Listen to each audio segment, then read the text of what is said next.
guidare di notte, capito? La civiltà dell'amore, fratelli e sorelle, costruite senza stancarvi mai questa civiltà. Lavorate per questo, pregate per questo, soffrite per questo.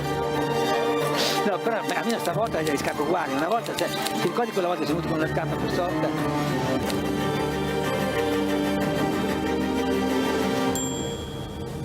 Poi, ciao.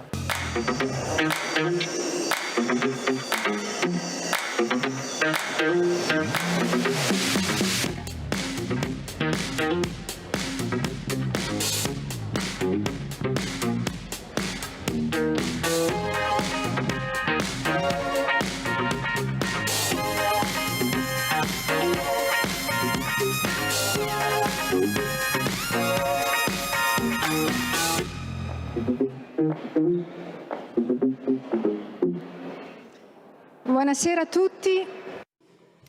Good evening, everyone.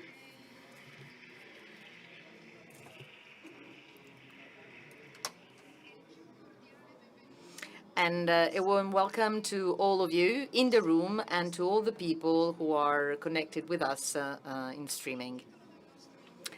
The title of this session is quite interesting and promising. The Inventions of Language, the Human and its Enigma. Now, looking at these four words, inventions, language, human, and enigma, there's a whole world before us. Tonight, we'll go to a journey in this world, and we're very happy to do that together, and thanks to our friends and speakers of tonight, Professor Stefano Arduini,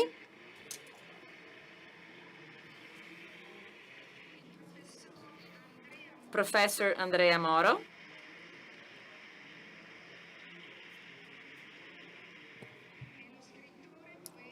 and Davide Rondoni, writer and poet.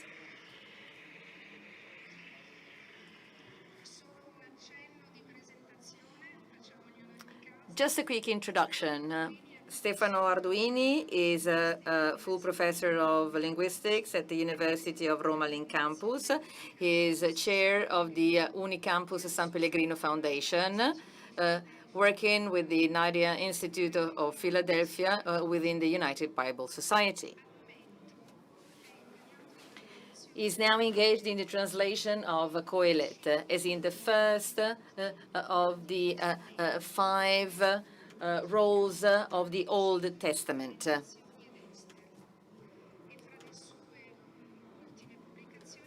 Among his latest publications, we have Con gli occhi dell'altro, tradurre, and Traduzioni in cerca di un originale, la Bibbia e i suoi traduttori.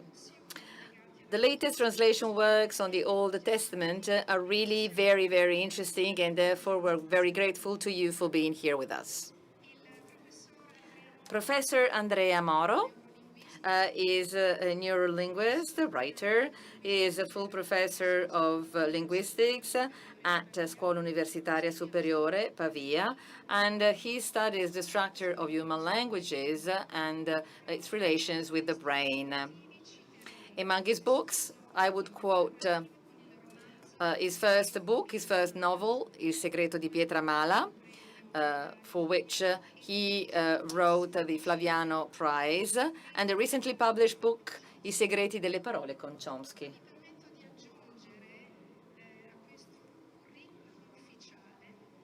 Let me add, off the record, your, I would say, I would call non-written contribution, which is your most important business card, I would say, with a quote of a French physicist, Perrin, that you often quote.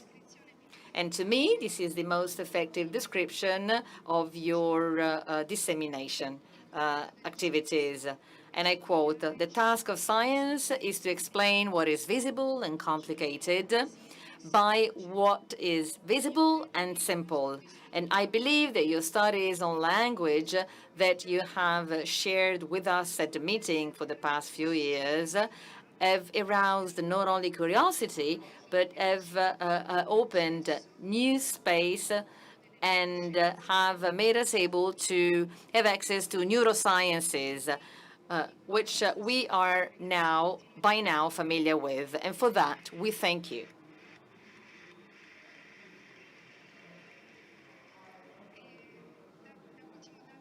Last but not least, Davide Rondoni is first and foremost somebody creative. He is a poet, a writer. I myself am a creative baker. Well, he published different poems and he works for the radio and television and is editor for different newspapers. He founded the Contemporary Poetry Center and the journal Clandestino. His latest publication is José la Natura.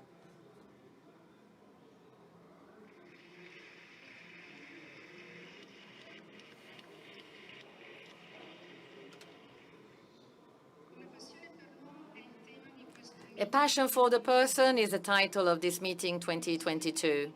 A passion for somebody we know very well. One of us, it's us.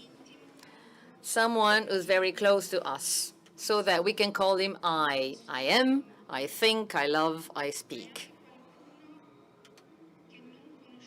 But it is also somebody whom we don't know, which is a mystery to us.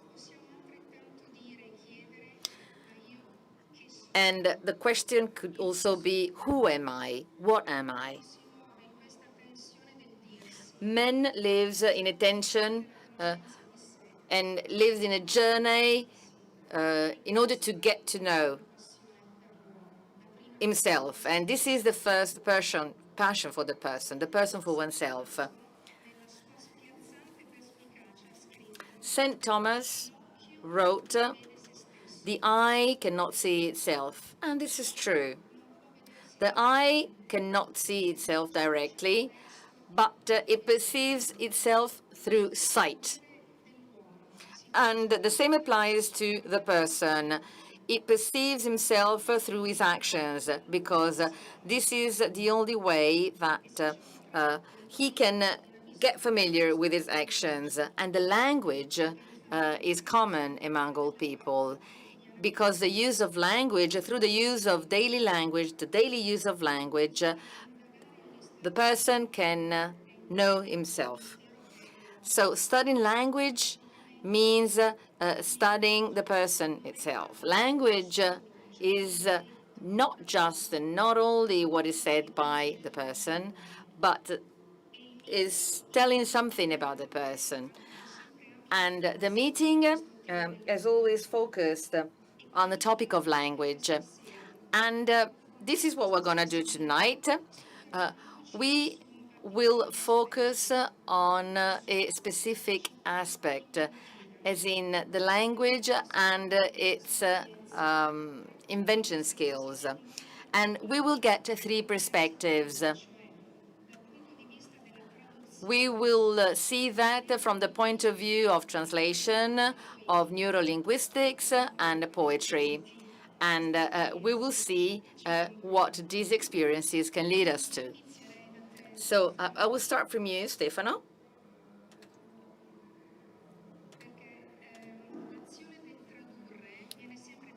Translating is always perceived in different ways. As in, on the one hand, there's the desire to look at new things, to go beyond words. But on the other, there's an obstacle. There's the fear or not to be faithful to the original text. Hence, there's a sort of uneasiness. You say that language implies a paradox. As in, language is a universal skill, but there are many languages. And this difference makes it impossible to make languages speak with one another. So, is translation a sort of paradox, a paradoxical experience? What do you mean that when you say that translating is a journey in knowledge? Let's start with this first paradox, because the translation involves a paradox, but there is the most important paradox, which is the one that actually involves the language itself, deep to its roots. So it's very universal, but also very local as well. So in the late 18th century, at the origins of scientific linguistics, Wilhelm von Humboldt, one of the fathers of the new discipline, has started from that paradox to develop his own philosophy of language. Why so many languages? How to hold diversity and universality together? So Humboldt provides an answer saying that the best way to understand what a language is consider that as a fragment of the universal language, saying, with the words of Walter Benjamin, that all languages together are like a prisma where all sides are showing the world with a different color. This was a call for diversity, underlining how this diversity was actually needed in order to understand the reality. So different languages considered from different points of view of the reality, because the multiple aspect of languages could have provided all those approaches, different approaches. So how to put together the universal aspect, the universality,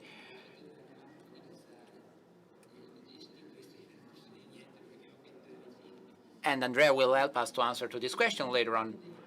And Humboldt also answered to this question by with the translation, because he said that translation allows the relationship with other forms of humanity. And this encounter is an advantage because it opens to the new, to the multiple that features the reality. So therefore, it's important to translate because this fulfills our desire for a relationship. And the translation exists because there are different languages, but in that diversity, human beings find the possibility of completion, so they find the value.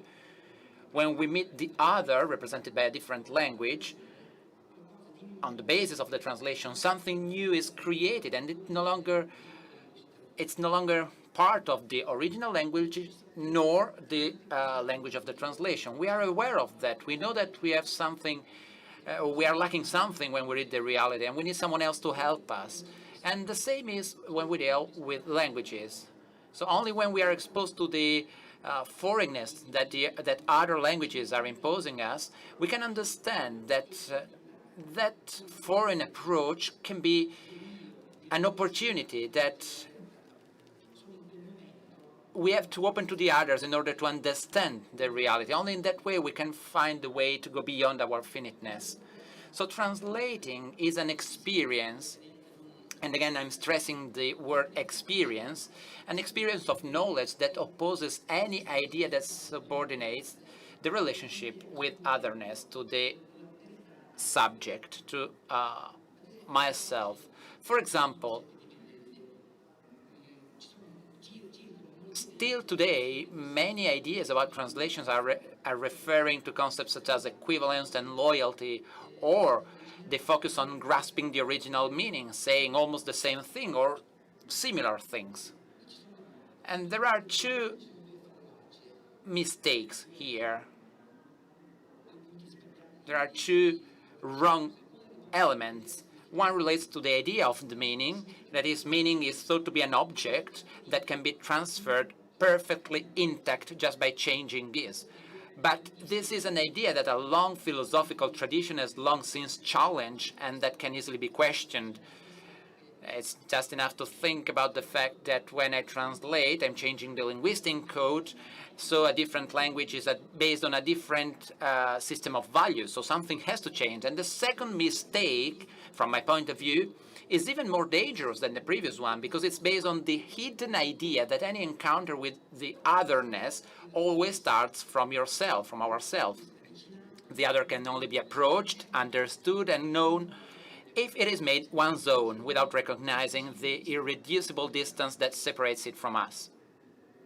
From this perspective, the reality of the other is either denied because it is so distant to be rejected, or it is brought so close as to make it similar to the subject, to ourselves.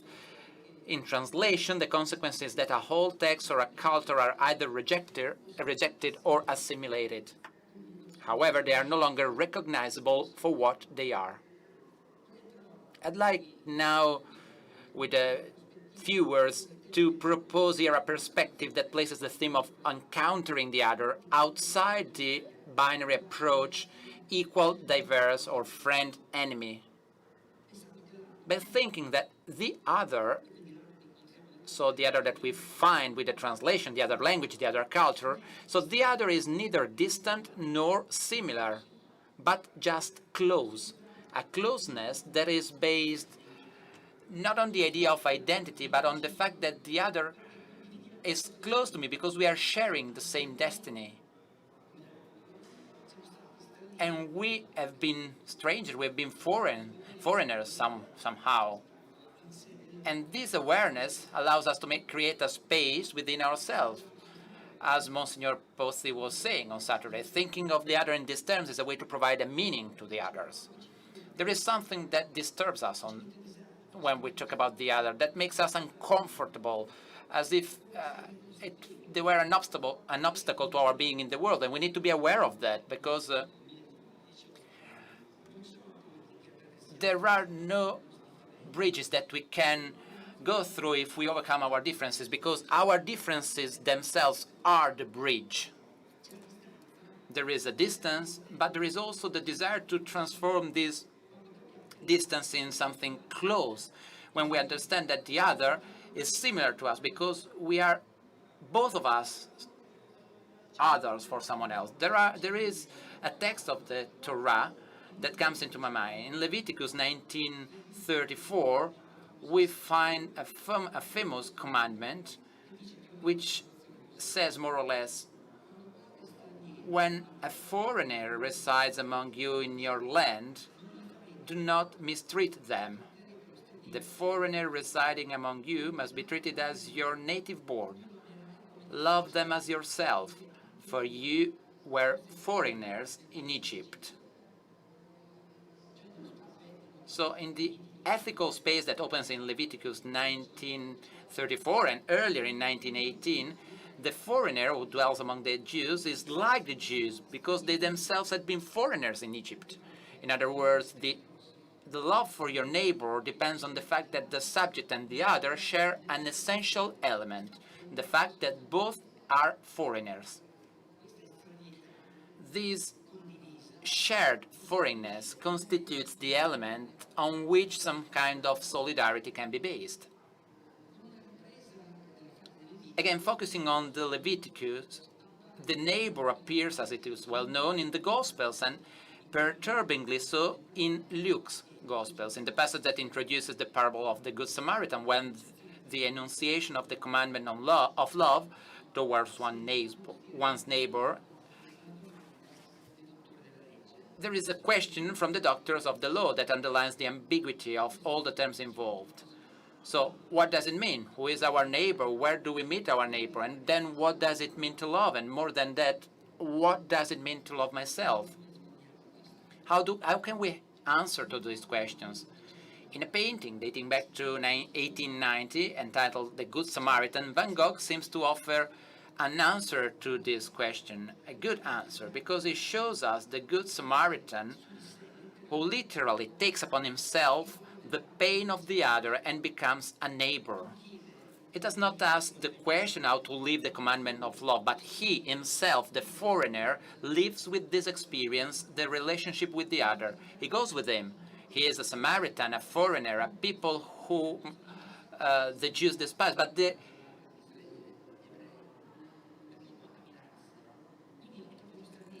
they are foreigners. But the robbed wayfarer is also a stranger, a foreigner, and we don't know anything about him. We know only that the priest and the Levite do not stop, ignore him, or do not see him. He is distant. But unlike the priest and the Levite, the Samaritan recognizes the pain. the abandonment, the loneliness, the being the lost other. He recognizes that what unites him, and he is as stranger as the other, is as foreigner as the other is, and he becomes a neighbor. The other's foreignness is being other than the others, giving a meaning to my foreignness. So this gives a meaning to stay with the others. And this gives a relationship with the foreign that gives a meaning to the fact of being with others, as desire to define oneself in this relationship with the other than oneself. As like being Ulysses without Ithaca. But even more, as if through this was possible to overcome our being limited, recognizing that we are similar because each one of us had previously been a foreigner, meaning that we take upon ourselves the other way of thinking about translating. Translating then is necessary because it is that experience that recognizes the other speaking, accepts that the other is different from me, just as I am different from the others. It recognizes the sharing of a destiny, and it realizes the linguistic hospitality that is the model for other hospitalities. We are different in everything but the fact that we have also been foreigners somewhere. That is why we are translating. We translate because in translating we give meaning to that being foreigners, to our knowing, to our knowledge that there will never be a meeting point with anyone else unless we first acknowledge our own wandering. I think that this is the real deep meaning of the reason why we translate, and we are doing this thing which seems to be crazy, but just because it's crazy, it gives a meaning to what you're doing. Thank you.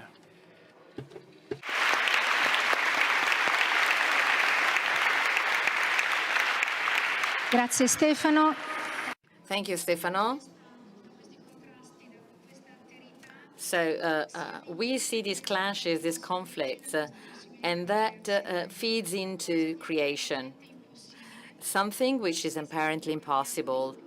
And if we talk about impossible, we can continue with Andrea. So you made different experiments on the possibility that the language has, impossible languages, that you also called invented languages, impossible languages. What do we mean by impossible language?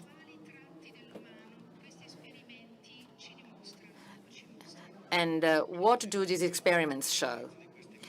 First of all, thank you for inviting me here, and thank you for bearing with me, and thank you for being here. I see whether my presentations are effective this way.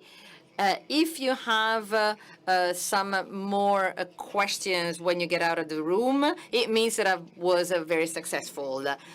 Whereas if you have more certainties, it means that I was wrong. Let me start from a scandal, and I'm going to start with a paradox. The language depends on a physical object, as in our brain, but no language expression can be foreseen based on the physical conditions where it is used. If I'm going to say strawberry, there's nothing in this context which has made me say strawberry, and therefore I'm being creative. So the language is totally disconnected from the physical context. But although it is free from the physical world, the language is limited by different levels of freedom, which are not conscious, which make up grammar. And Stefano is an expert when he shifts from one system to the other.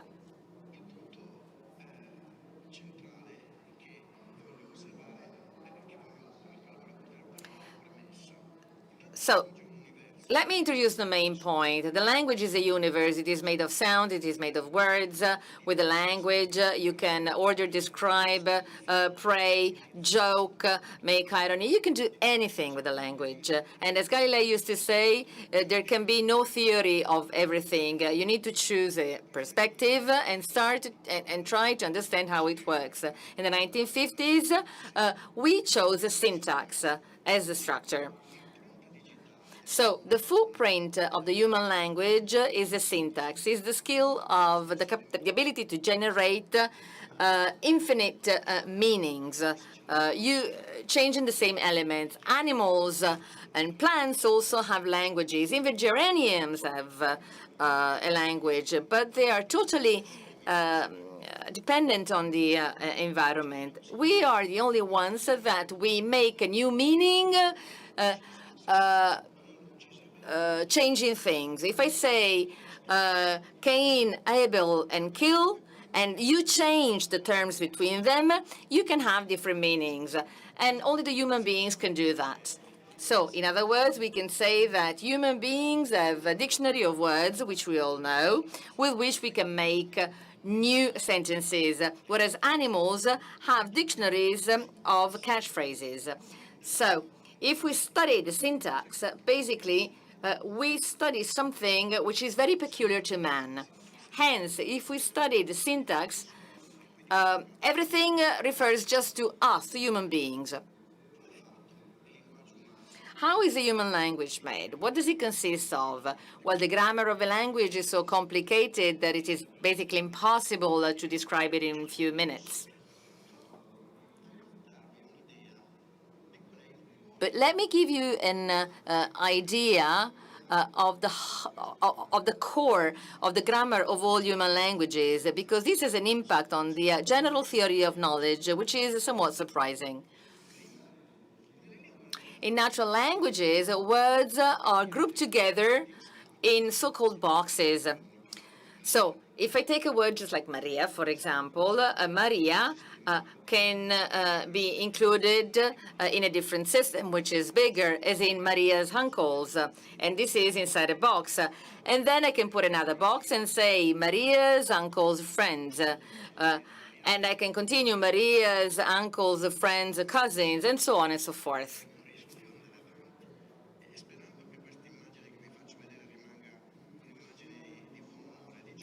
I hope that you will like this image. It's just like matrioskas. You can imagine boxes inside other boxes. I was told to delete these images at a conference, but I'm not doing it here because I still want these matrioskas to convey us a feeling of like game, of joy. Talking about the language means talking about us. I'll show you a very simple rule. The combination between the name and the verb, Maria and run, for example. They get together, they glue. Maria is running. In Italian, as in many other languages, but not in Chinese, for example,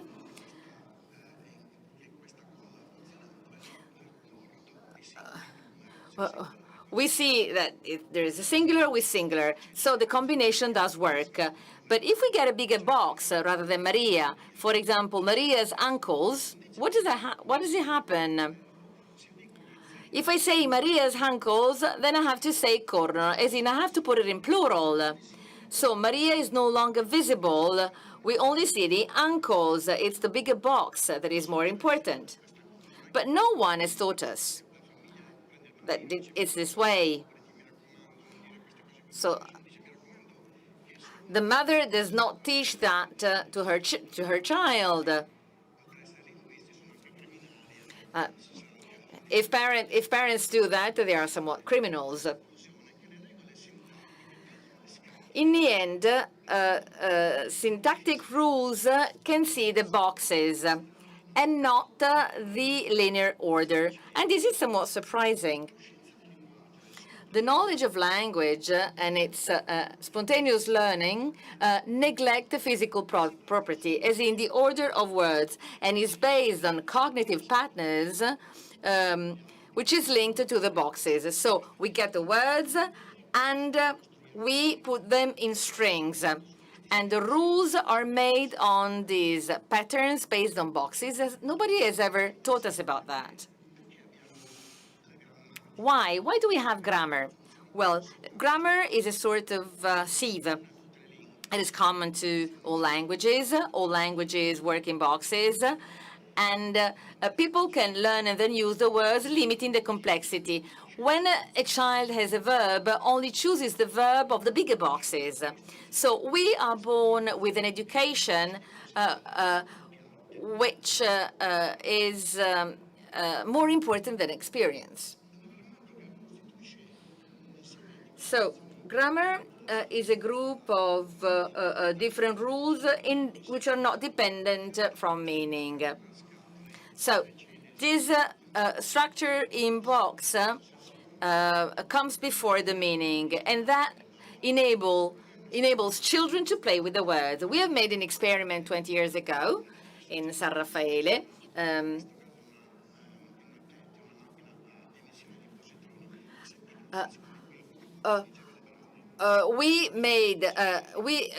We put some persons in a machine where we made them listen to words that had no meaning, like il gulco gianigeva lebrale, which doesn't mean anything in Italian. But if you read this sentence, to some extent, you understand that il gulco is the subject and gianigeva is the verb, but you don't know what it means.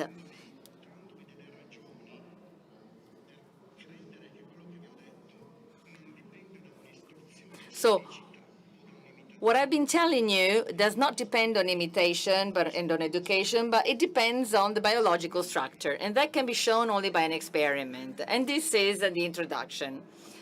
If limiting the speaker's freedom is imposed by a biological guide preceding experience, then there must be impossible languages, as in consistent structures, which may be simple, that the language cannot recognize for cultural reasons. And this is the experiment that led to the theory of impossible languages. This experiment was made at the University of Hamburg. Maria Cristina Muzzo made these questionnaires. We have used MRI, and we measured the part of the brain which is actually responsible for grammar computation. We invented languages based on rules, based on boxes, and also flat rules. And we saw what the brain, how the brain reacted. We have analyzed the flood, the blood flood, and the mastership. If the brain was able to use these rules, then the blood flow would increase. And we measure what happened when the speaker would interpret flat rules, like sentences with a mistake. And the opposite was true. The better you are, the less blood increases in that area of the brain which is responsible for language computation and syntax computation. So Babel's borders are the expression of the brain. The activation of different circuits for possible languages shows that the existence of impossible languages cannot be the result of an arbitrary cultural convention. Languages are the expression of the brain itself, and inside these borders,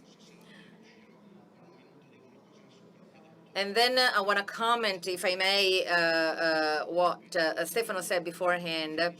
Languages inside these borders can change over the time.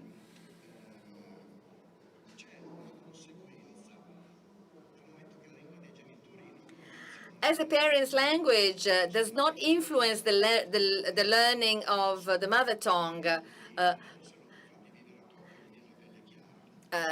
if a child, for example, speaks a dialect, a local dialect, and he grows up in Tokyo, he will not remember the local dialect.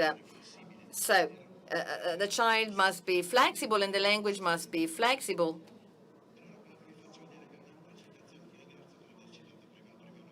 So thank you Thank you for this. Thank you for this image. This is one of the first images of the periodical table of elements. I would do the same for languages, which is quite a complex system, which is well organized.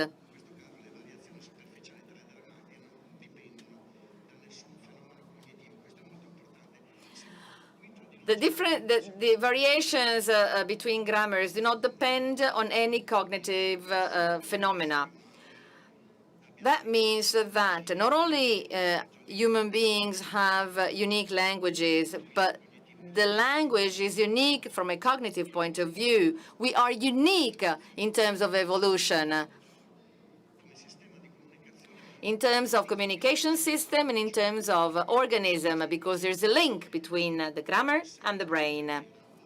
Then, if this is true, it means that there are no languages that are better than others.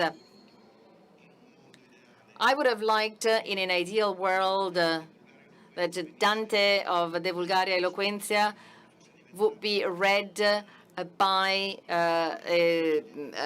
his contemporary people. In the second mid-19th century, Max Muller said that there is a noble society which has a noble relations with a noble economy, speaking a noble language, and has a noble race. And noble in this language is said Ariano, and linking the race to the language was totally naive, but the Western propaganda has took it, and that led to the racial races. And Dante knew that. In the Vulgare Eloquenzi, Dante is angry with the people saying that they have a better language, they speak a better language. And when Dante gets angry, he's very ironic. And he said, Pietramala is a small village in the Pennines. And he said, in this, like on many other issues, Pietramala becomes a very big city. It becomes the country of most Adam's children. For whoever is misguided as to think that the place of his birth is the most delightful spot under the sun, may also believe that his own language, his mother tongue, that is preeminent among all others, and as a result, he may believe that his language was also Adam's. So he makes fun of those people thinking that they speak the best language ever. Let me just add something. You said something extraordinary. The good thing about these meetings, about these sessions, is that that it arouses many questions in me. Why do human beings speak so many different languages? I've always said it should be a journey where everyone should get into a common language.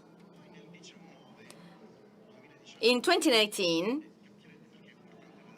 and the date is important, I said to myself, what if mankind had spoken the same language without technology? It's like all together, like on a beach. And it's impossible to manage cities without technology. The fact of not being able to understand one another among different ethnic groups has allowed mankind to grow up, to develop in different areas, in different groups. And this is no scientific theory because there can be no evidence. This is just an hypothesis. But sometimes hypotheses are also important.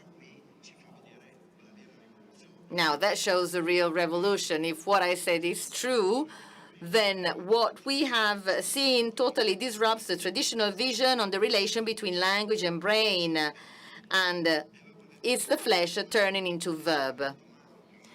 Here, there is no experiment. There is no experiment which, luckily enough, we cannot do, as in raise children with the possible languages. And it's almost Christmas, so I'm going to advertise my own books. I've always been a big fan of Chomsky. When I was a student and colleague, totally unsuccessful, of Umberto Eco, and once he wrote, whereof one cannot theorize, thereof one must narrate. And this is why I wrote this book and this novel. And thank you with that.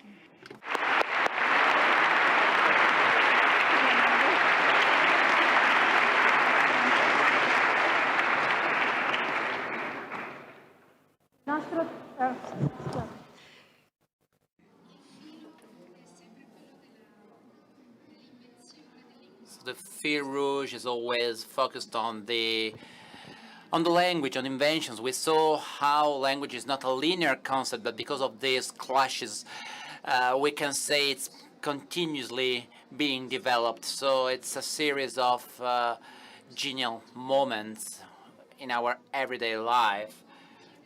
So I would like to ask you,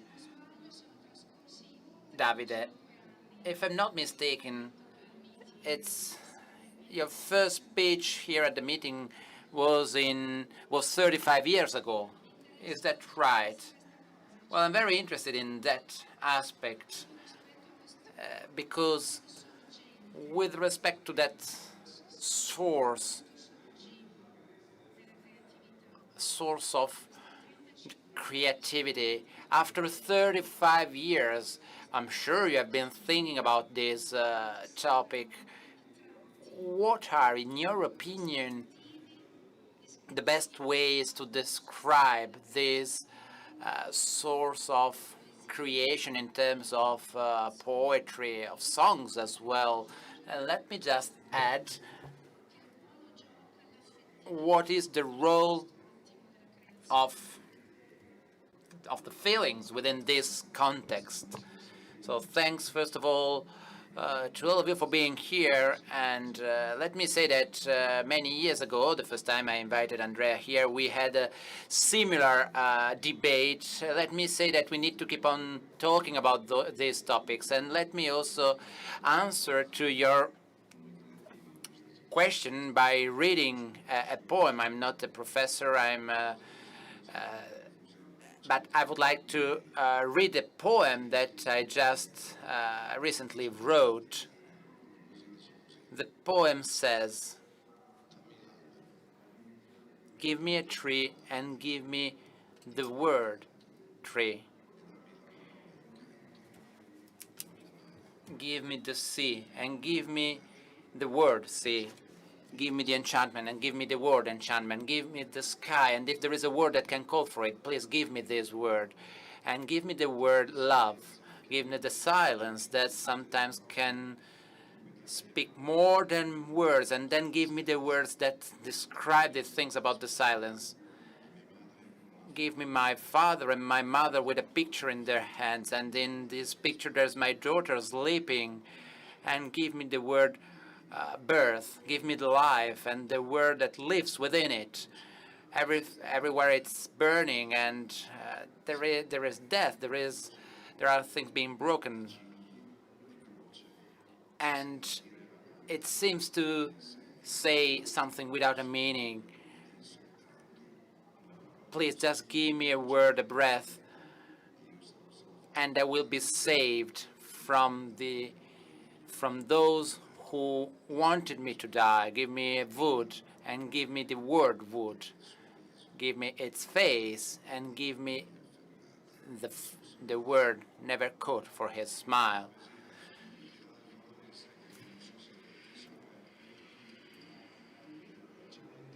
So within this poem, there is the answer to your question. Pavel Flaniewski, a good thinker with his book, La Magia della Parola, says that the word is energy. And he explains that very clearly. So what does it mean to say that a word is energy? It means all what we just heard. So there is a link between the brain, so basically our energy, our real energy life, where language is not just an invention based on a series of cultural treatments, negotiations, but it's something fundamental for our life.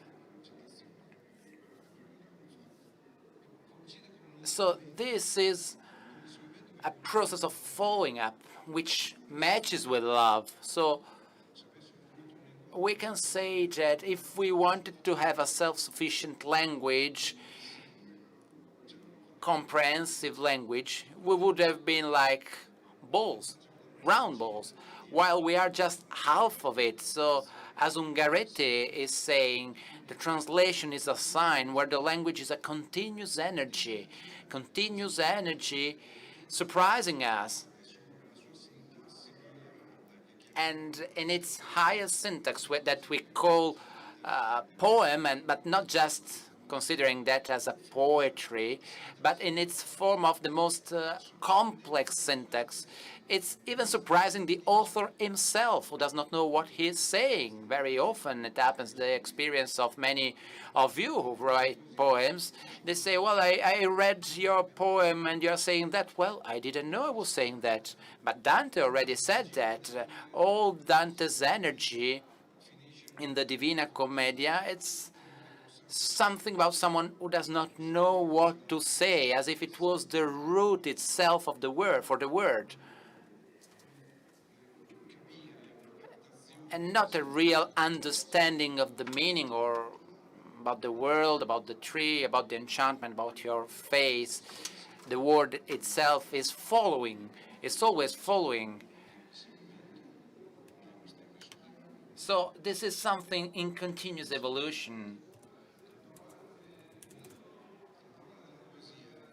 And the word in the poem is not a word which is different from the others. I don't think that literature shall comply with its own rules as if they were closed somewhere. On the contrary, literature is relying on its fundamental dynamics within the common language. There is no distinction. And one of those dynamics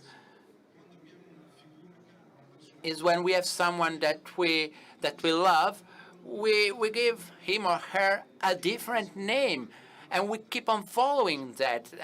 And why are we doing that? So that's, we can talk about illegal, unexpected relationships here. And as Planisky is saying, we have a huge energy here. So according to, based on what it had been said earlier, Arduini was talking about foreigners. We are all foreigners amongst foreigners. But with respect to what? That's the issue. That's the problem. I recognize yourself as a foreigner because I'm foreigner as well, but with respect to what? Not with respect to the fact that you are foreigner in my country and I'm foreigner in your country. We are all foreigners of something that lives within ourselves, and the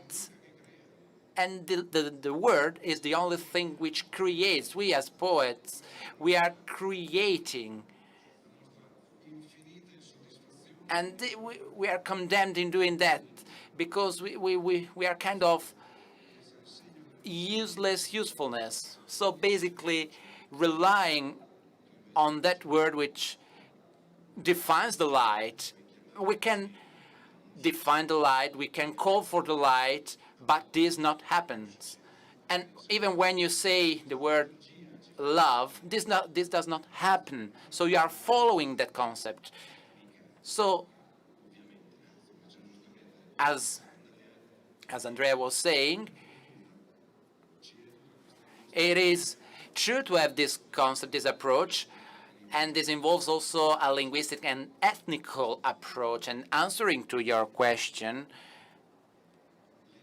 let me say that language energy is linked to love and to affection, but also with the willingness to have a relationship, not only with the others, but with something which lives within myself. And the experience of poetry, it is something different from myself.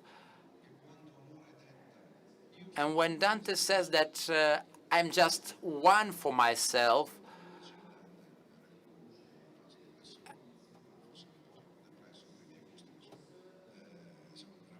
and I think the only poet is Rimbaud, which is very close to Dante when he says, I am someone else. So I'm saying that because this is not something against otherness.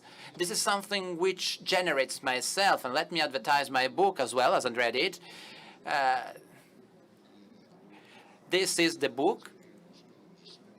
And we introduced this person, this character, to many people who met Don Giussani. And once I remember, I told him, Don Giussani, when you are talking, we listen to you. Maybe you are saying the same things that other people are saying, but other people are annoying sometimes, while you are not. So what's the difference? You are talking, you are speaking in a poetic way.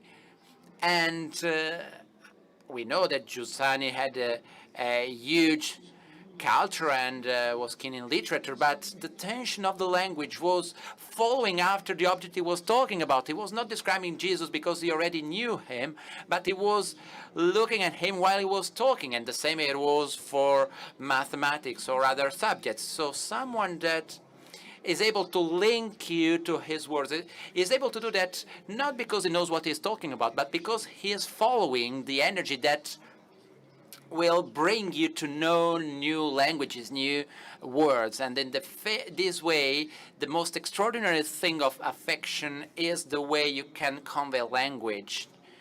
The most extraordinary thing is that the human being language, and I'm thinking to many poets that wrote interesting poems, and often I remember when I went to visit my mother at the hospital, I was repeating within my mind the poems of a poet talking about my mother. So I think this aspect of the language is the most extraordinary thing that may happen, and it's a great gesture of love.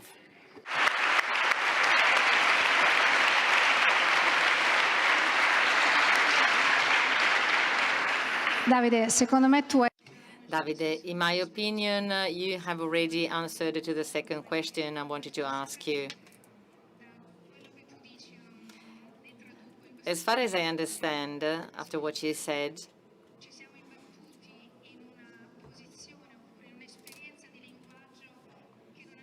our language experience has nothing to do with naturalism, with mechanics, but it has to do with sufferings. So it has something divine in itself. And it brings us beyond the narrow spaces where we speak about language, where we imagine poetry.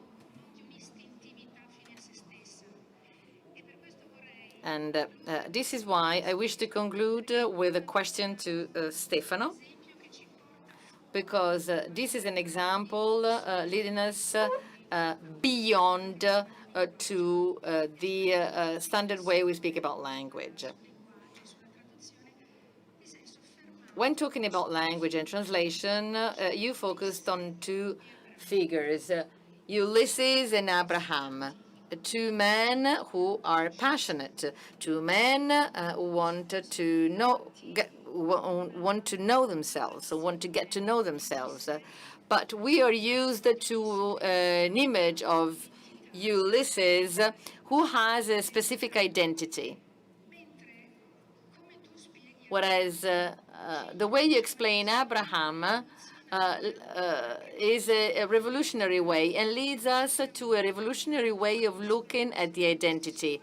And this is very useful, not only at this time, but also to look at this mysterious phenomenon, which is the language.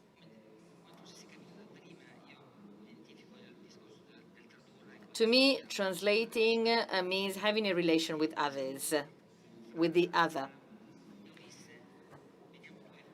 Abraham and Ulysses are two people who have different relations with the other. Ulysses returns to Ithaca, and Abraham leaves his homeland for good to go to a land which is yet unknown. So these are two ideas of identity.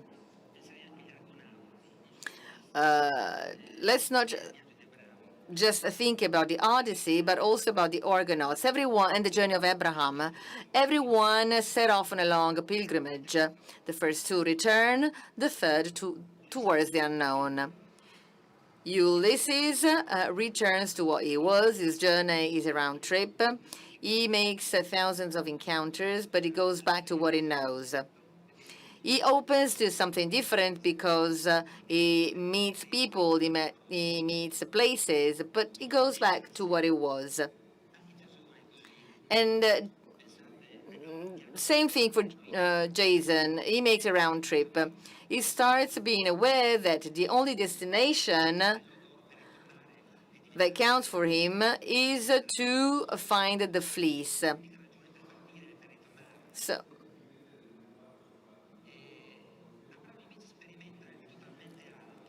Abraham is totally different. He has a different experience. He answers to a paradoxical call. He vows to wandering. He is the Ivri, the Jew, he who comes from another shore and goes to another shore and never returns. And this is the meaning. The journey of one who returns and thinks of returning, or travels to return, and of those who go without returning is different. Ulysses leaves reluctantly and then is driven by the return to his home. That is a return to what he knows, to his identity.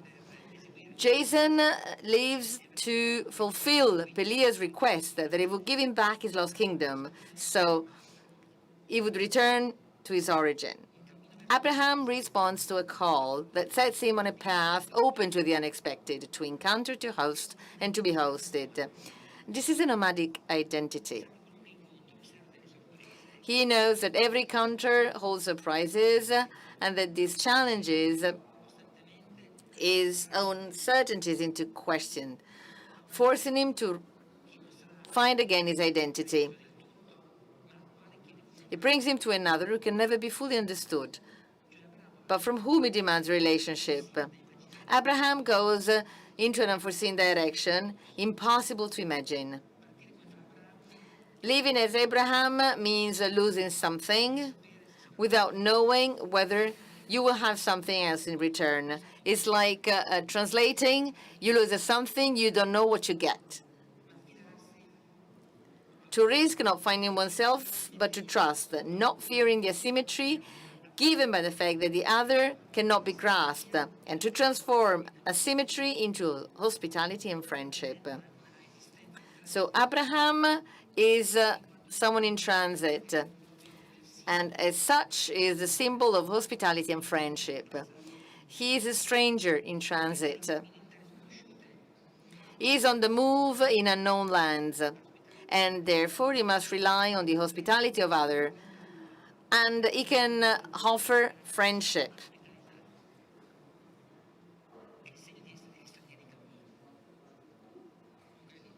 This is what strangers do when they are on a journey. So, in short, the relation with the other is always errance without return, because we are always before the unknown. And in order to be hosted, the unknown must exclude the refusal and the adaptation. A system of values. It is necessary to recognize in the other a value that gives meaning to the subject movements towards the outside, a value that lies in the possibility of giving consistency to the self without erasing it. And this recognition is friendship, where the other is not rejected because it is distance, and it does not lead to renouncing the self and the tradition in which the subject was formed, but is accepted in a mutual pact that defines the relationship. And this is a contradiction, a paradox. Relations with others are paradoxes. But the people are not alone in not understanding the other. And through this paradox, we can build up our own identity. Thank you, Stefano. Come ha detto Andrea, As Andrea said, if this evening you get out of here with more questions, it means that we achieved our goal. And we're very pleased about that. And we shall really thank the way our guests have been able to lead us through these bigger spaces and patience. Words like paradox or following, they are parts of our everyday life. We need to live these words and these concepts. So once again, thank you very much. Thanks again to our guests.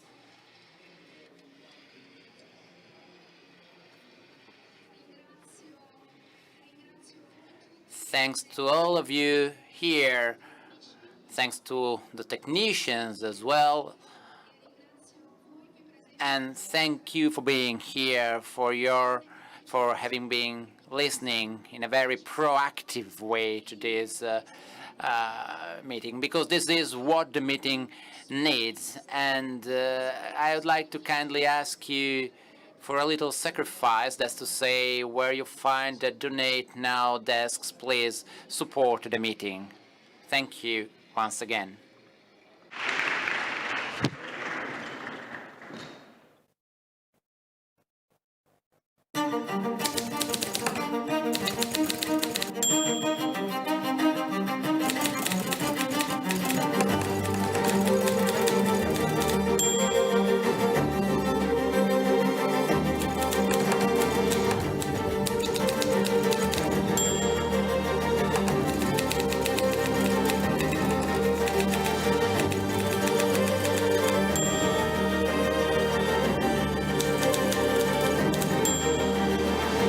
Civiltà dell'amore, fratelli e sorelle, costruite senza stancarvi mai questa civiltà.